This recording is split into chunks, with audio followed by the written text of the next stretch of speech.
On the first day with my wealthy biological parents, I was so excited that tears welled up in my eyes. Who would have thought that the very next second my biological mother would put a bank card in front of me with a cold expression and say, "1 million a month. You don't have to truly treat me as your mother, but in front of outsiders you'd better act the part." Everyone thought I would definitely throw the card on the ground and cry while accusing my mother of being heartless, but instead, I became even more excited and immediately dropped to my knees, saying, "Mom, no, boss, just watch me handle it."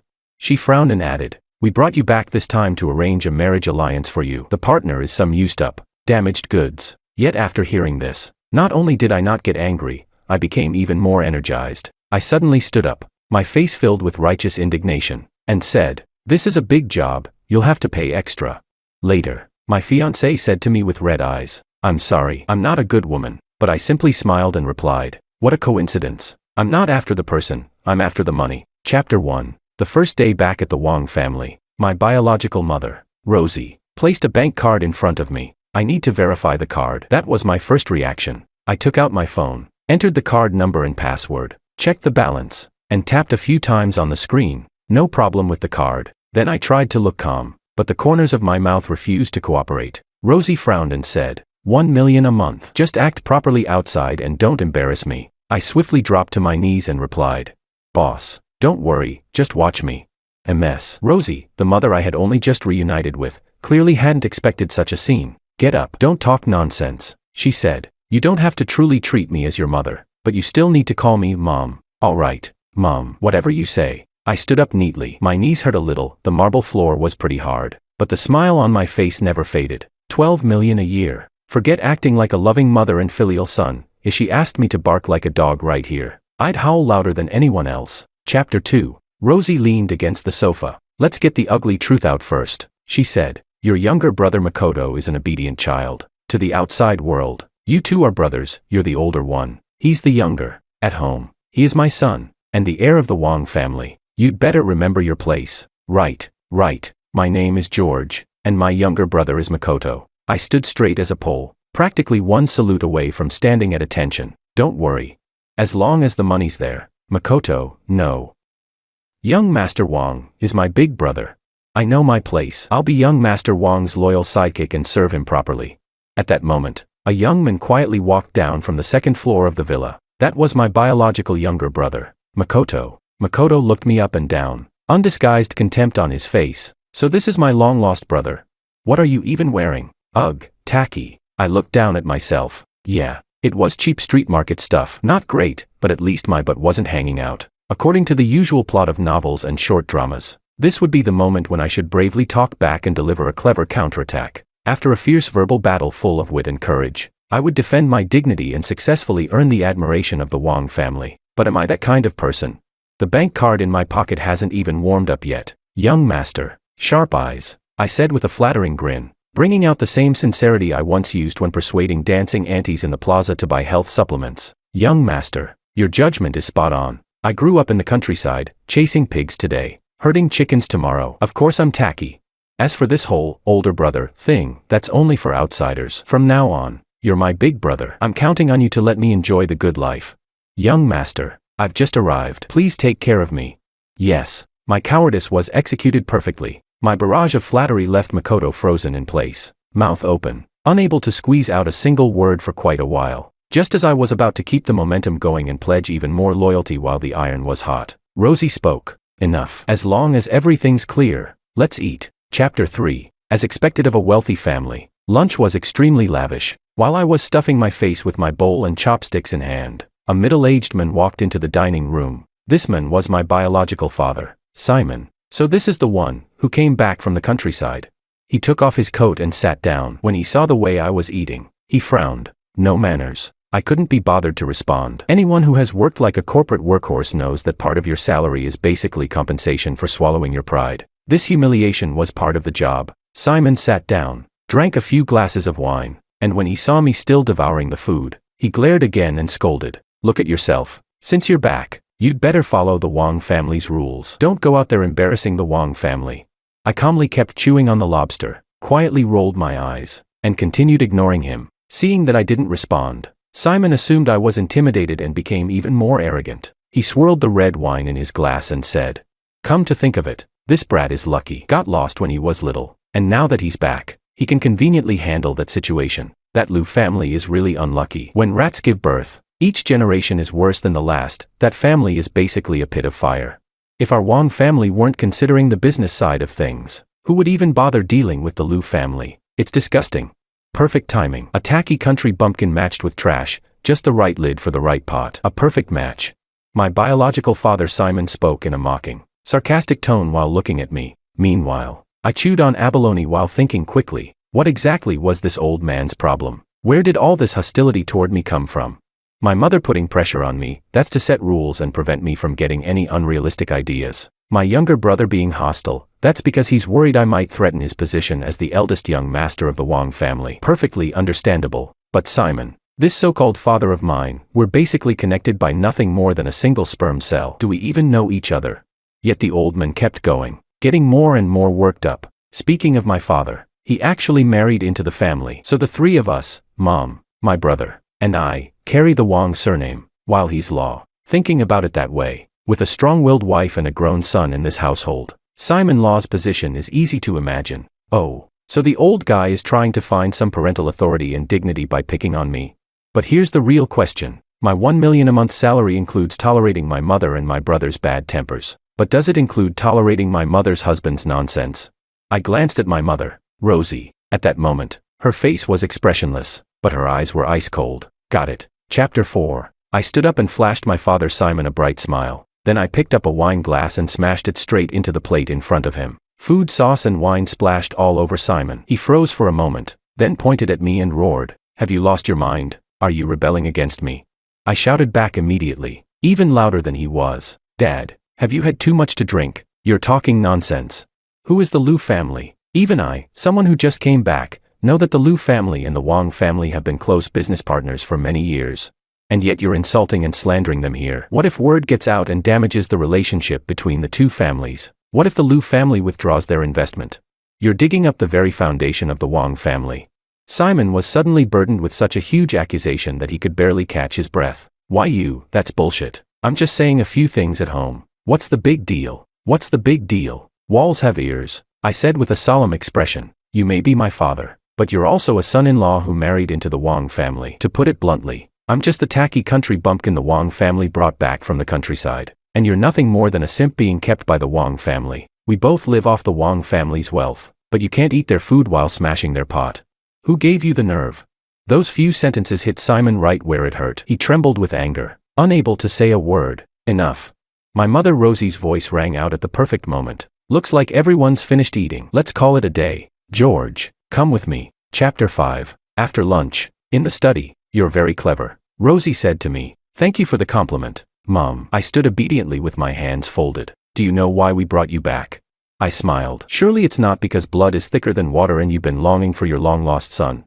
My mother Rosie smiled too, but her smile was full of mockery. The Wang family and the Liu family are arranging a marriage alliance. The Liu family's daughter, well, she's basically used goods, although the girl does have some ability. Damaged goods are still damaged goods. She's not worthy of entering the Wang family. So this marriage will be yours. You'll marry into the Liu family as their son-in-law. Oh, of course there's no such thing as free money falling from the sky. So this is where the catch was. In simple terms, the Wang family and the Liu family need a political marriage alliance. But my mother Rosie dislikes the Liu girl for 2 reasons. First, she thinks the girl is dirty. Second, she doesn't want a capable and strong daughter-in-law around to get in her way. However, the business partnership between the Wang and Liu families must continue. So they simply decided to generously send one of their sons away. And that son is me. A wealthy family marriage alliance. A substitute groom. A fiancé with questionable reputation. Damn, this is a big job. You'll have to pay extra, I said firmly, without hesitation.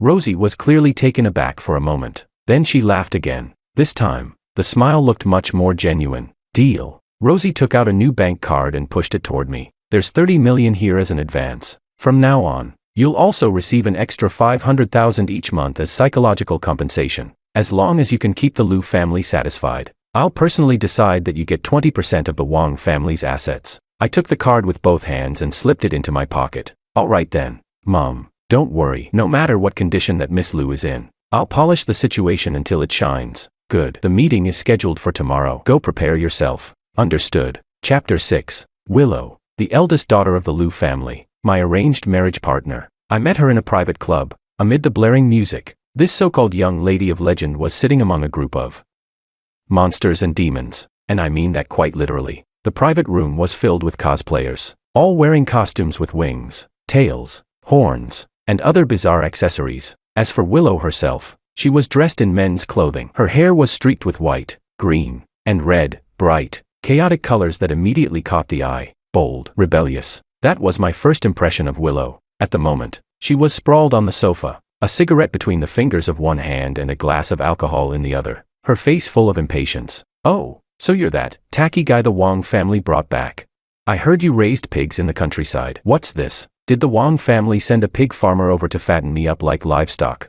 The men and women, demons, beasts, and assorted creatures in the room burst into laughter. I calmly shrugged, poured myself a drink, and casually sat down. Miss Liu must be joking. Raising pigs isn't easy work. Feeding them, preventing disease, waking up before dawn and working till night, it takes strength and skill. Taking care of you, on the other hand, should be much easier as long as the money is sufficient. You've probably heard, tacky people are the most obedient. Willow looked a little surprised. She probably hadn't expected me to be so straightforward. Her interest was clearly piqued. She sat up straight, about to speak, when the door to the private room was suddenly pushed open. A man and a woman rushed in. "Willow," the woman called out first. Then the men continued.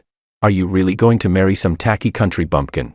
Willow's face instantly darkened. Well, looks like I guessed the right answer. This is a question I know how to solve. Before coming here, I had carefully studied Willow's background. The two people who just barged into the room, the woman was Willow's best friend. The man was Willow's first love. They had grown up together, and this guy could practically be called Willow's Prince Charming. But a month ago, those two ended up sleeping together, and Willow caught them in the act. Just like the most cliché plot in a romance novel, Willow was betrayed at the same time by her lover and her best friend. After that, Willow finally agreed to the marriage alliance between the Wang and Liu families. When those two heard that Willow was about to marry someone else, they realized their financial backing might disappear. So now they had come running to beg for forgiveness. Before Willow could even respond, the two of them turned directly toward me. "You're that countryside guy, right? You're just here for the money anyway. Here's 5 million, take it and go back to the countryside." 5 million? Who do they think they're insulting? If they had offered 500 million, I might honestly have lost my composure and seriously considered it. But such a tiny amount? Honestly, it just left me speechless. I stepped forward and positioned myself in front of Willow. "Please mind your words," I said, "and more importantly, mind your identities. I am George Wang, currently Miss Liu's fiancé, the marriage partner officially recognized by the heads of the Wang and Liu families. You barge in here and start throwing money at me to make me leave. Are you looking down on the Liu family, looking down on the Wang family, or insulting my professional ethics?" My rapid-fire rebuttal left Willow's ex-boyfriend and her best friend momentarily stunned. "What professional ethics?" they asked. I cleared my throat and continued. "Taking care of and protecting Miss Liu will be my job from now on. Right now, my sponsor, my fiancé, is drinking to relax." You barged in yelling and screaming, crying and making a scene, even trying to throw money around to chase people away. You're seriously destroying my working environment. You too, are you questioning the Wang and Liu families, or are you insulting Miss Liu herself? The ex-boyfriend's face turned pale with anger. "You tacky guy, how could you possibly be worthy of Willow? Willow and I grew up together. We've had a deep relationship for years." "A deep relationship?" I chuckled. "Deep enough to sleep with her best friend. I'm honestly curious how you even have the nerve to come here and make a scene." I glanced back at Willow. The girl was watching the drama with great interest, clearly enjoying the show, with absolutely no intention of stepping in. Sighing helplessly, I turned back and continued my full-on attack. "The mess between the two of you, I don't care. Whatever history you had with Miss Liu before, I don't want to ask about it either. But if you think you can come back and rekindle things now, not a chance. Miss Liu already belongs to someone now. The grass has an owner, and that owner is me. No one else is touching her." My forceful declaration of ownership stunned the two people opposite me for a moment, but after a brief silence, they suddenly put on pitiful expressions, clearly planning to bypass me and start crying to Willow directly. "Enough." Willow finally spoke. "Have you made enough of a scene? If you're done, get out." Willow's ex and her best friend stared at her in disbelief. "What did you say? For this tacky guy you, out. Someone, throw them out." Willow directly ordered them to be removed. After the two were taken outside, Willow scanned the private room. "I'm tired. Everyone can leave. You, George, stay." Chapter 7. Soon, Only Willow and I were left in the private room. Willow looked at me with a half smile and said, "You were pretty sharp-tongued just now. What kind of reward do you want?" Ah, this is my favorite part. I immediately took out my phone, opened my payment QR code, and presented it with both hands. "Miss Lou, that little defense battle against the cheating ex-boyfriend and the fake best friend backstabber just now was high-risk work. I deserve a hazard bonus. Given Miss Lou's generosity, surely you wouldn't feel embarrassed about giving a little token of appreciation." Willow raised an eyebrow. "Why are you so crude? Is money the only thing you care about? Is caring about money a bad thing?" I raised an eyebrow right back. Compared to people who talk endlessly about true love while secretly scheming in their hearts, someone who admits they're after money is the cleanest of all. Willow froze for a moment. Then she suddenly burst out laughing, slapping the sofa. "George, you're really something else. Come on, I'll take you out for some fun."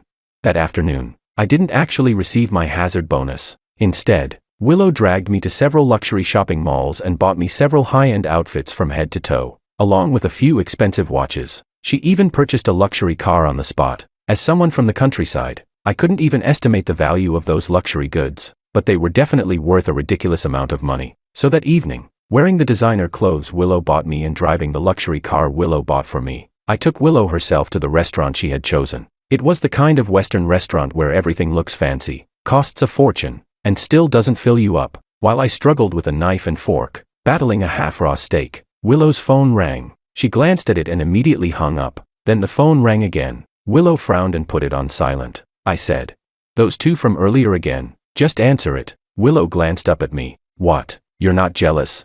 "Why would I be jealous? Don't men usually care about that sort of thing?" I chuckled and waved a finger. No, Miss Lou, I'm here to work, not to fall in love. Being your husband is my job position, not my identity. As long as the salary is paid on time and the benefits are good, and if there are some extra bonuses, then forget a second boss. Even if there's a third guy, a fourth, or a fifth, I'd happily serve them all with a smile. In this regard, please trust my professional ethics. Willow stared at me strangely. "George, do you really love money that much?"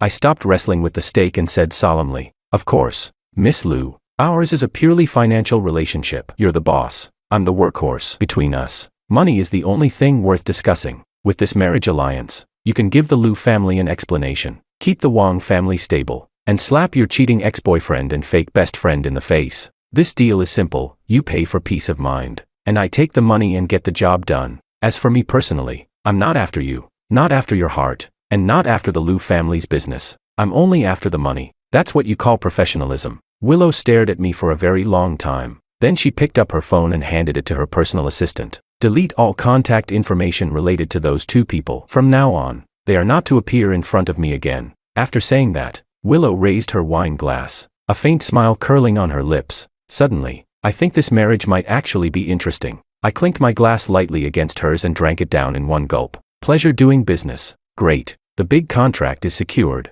This wine has real strength to it. It tastes like pure money. Chapter 8. That night when I returned home, I dumped all the shopping bags right in the middle of the living room and immediately began searching online for information about the items. Once I roughly estimated their value, I started thinking about how to turn this pile of luxury goods into cash. Just then, my bargain bin younger brother, Makoto, walked into the living room. Makoto stared straight at the pile of designer watches, clothes, and car keys. My eyes lit up and I asked, "Young master, interested? Just bought this afternoon, 99% new, practically fresh out of the box. The estimated value is over 8 million. I'll give you a discount, 6 million, and they're all yours. What do you think?" Yes, I genuinely wanted to sell these luxury goods to Makoto. Sure, these things are nice, but for a countryside tacky guy like me, they're basically just golden dog chains and diamond-studded collars. Completely useless. Much better to turn them into cash. Rule number 1 for surviving in a wealthy family. Meat only belongs to you once it's in your stomach. Makoto rolled his eyes at me, snorted through his nose, and walked away without another word. I felt a little disappointed. With no other choice, I could only list the items online and sell them slowly. Sigh. Chapter 9. A few days later, Willow took me to a cocktail party. The event was extremely high-end. How high-end?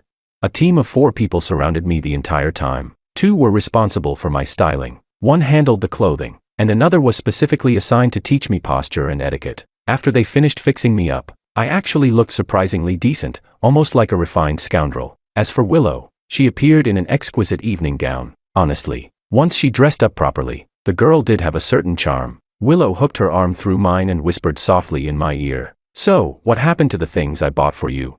My heart skipped a beat. I forced an awkward smile. "They're great, very valuable." Suddenly, a sharp pain tightened at my waist. I looked down and saw Willow's dangerously long manicure digging into my side. "Kid, if you ever dare sell something I gave you again, I'll have you neutered." The tacky guy dared not speak. Fortunately, Willow didn't dwell on the matter. We walked into the banquet hall together. "Nervous?" she asked, tilting her head toward me. "Nervous?" I almost laughed. Back in the day, just to make a little money from street stalls, I used to play cat and mouse with city inspectors every day at train stations and night markets. You had to be bold, careful, and thick-skinned. This place only has a few people. They're just dressed up nicely. That's all. What's there to be nervous about? Willow laughed so hard her whole body trembled. "Nice, George. That carefree, doesn't give a damn attitude of yours, I like it." Chapter 10. However, something unexpected happened. My father Simon and my younger brother Makoto also showed up at the cocktail party. Well, better keep my distance. No need to look for trouble and increase my workload. I was just about to pull Willow away when I noticed Simon and Makoto surrounding a middle-aged man and whispering to him. That middle-aged man looked familiar. His surname was Ning. I remembered him from the background information I had studied earlier. He was a key figure in a major business project. More importantly, Willow was currently trying to win him over for that project. Quietly, we stepped a little closer. "Mr. Ning, you should think this over carefully," Simon was saying. "As the saying goes, no hair on your lips, so nothing you do is reliable. That girl from the Liu family is rotten to the core. How could she possibly handle something this important? How could you entrust your project to her?" Mr. Ning's expression showed hesitation. Simon immediately pressed the advantage. "How about this? Why don't we cooperate instead? I'll handle the connections, and my son Makoto will take charge of the actual execution. With the Wang family involved, you'll have nothing to worry about." Hearing this, Willow's face darkened, and she was about to step forward. I grabbed her arm. "Relax, you don't need to go," I said with a shrug. "Did you forget? You're the boss. I'm the one who does the work." Then I strode forward. "Dad, what are you doing here?" My shout immediately drew the attention of half the banquet hall. When Simon saw that it was me, his face turned black. "Why are you shouting? No manners." I stepped directly between Mr. Ning and Simon, wearing a wide, exaggerated grin as I continued yelling at Simon. "Dad, usually all you do is drink tea and play cards. Since when have you ever handled company business? My mom has said it more than once, don't interfere with company matters. Don't interfere. Don't interfere. You can't even keep track of the servants' salaries at home. What do you know about business projects? Why are you pretending to be some big shot here?"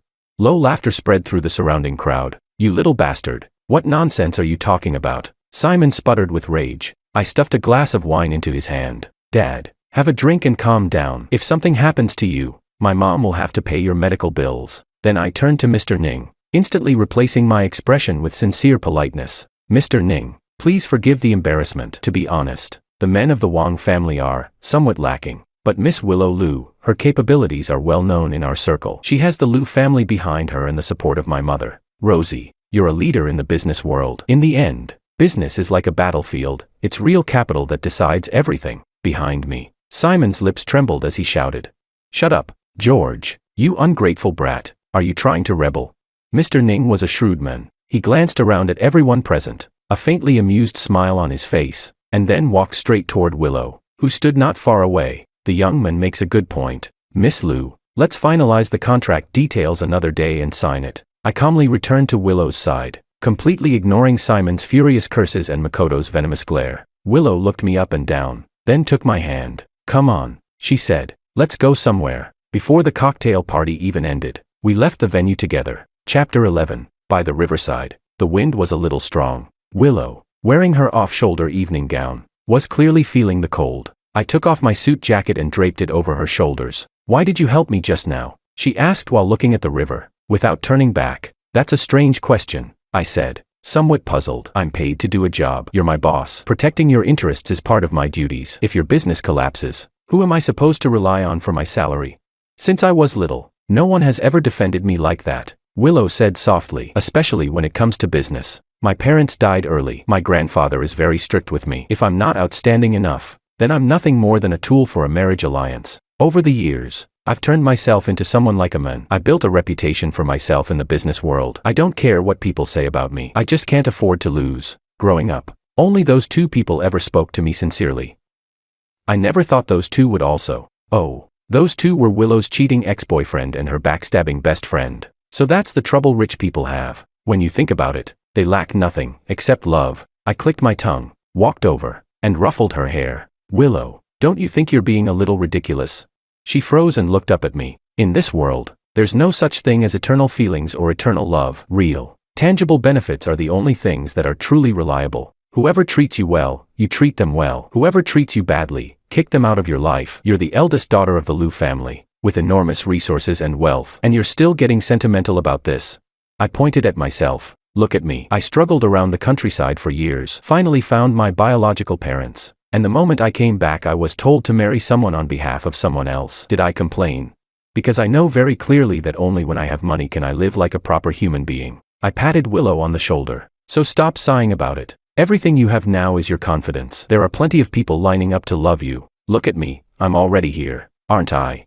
Willow stared at me for a long time. Then suddenly she laughed. George, you're really obsessed with money. I shrugged. No point denying it. Nothing to be embarrassed about. After Willow had calmed down, I went to get the car ready so we could leave. I sat in the driver's seat and parked by the roadside. But Willow didn't get into the car. Instead, she walked around the vehicle, opened the driver's door, and leaned inside. In the cramped driver's seat, Willow's delicate face was very, very close to mine, so close that we could feel each other's breath. With her slender hands, she gently held my face. I will always have money, she said. I promise. George, I want you to keep working for me forever. Then her soft lips lightly pressed against my forehead. After that, she swung her long legs over the seat and settled directly into the passenger seat. Tacky, drive.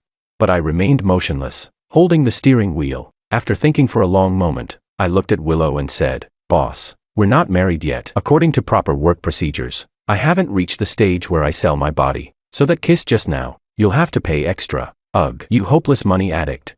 Chapter 12. 1 month later, Willow and I held our wedding as planned. The entire ceremony could be described as extremely simple, which made sense. A notorious young heiress and a tacky live-in son-in-law from the countryside. The wedding was so simple it was almost just a formality. The guests were merely relatives and acquaintances from the Wang and Liu families. Willow and I didn't care. And if we didn't care, who else would?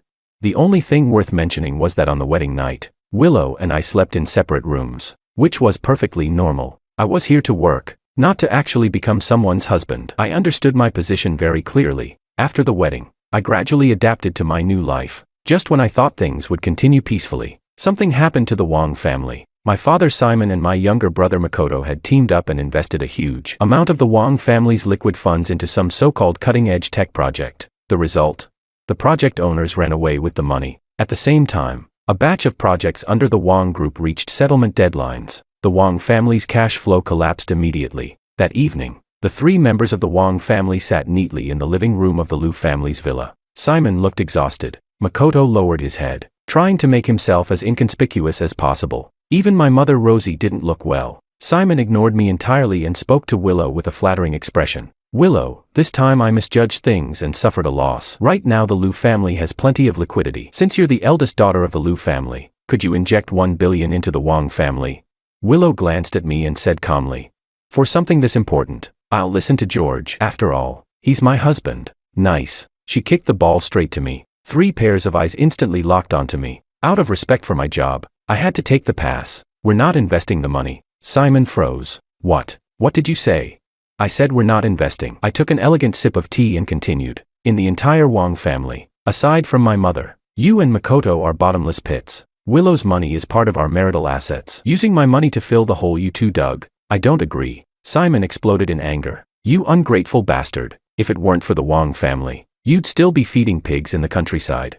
Stop saying useless things. I replied coldly. You know exactly why you brought me back. You paid me, and I did the job. Now you want Willow to pay for your mess. Keep dreaming. At that moment, my mother Rosie, who had been silent the entire time, sighed. George, is there really no other way?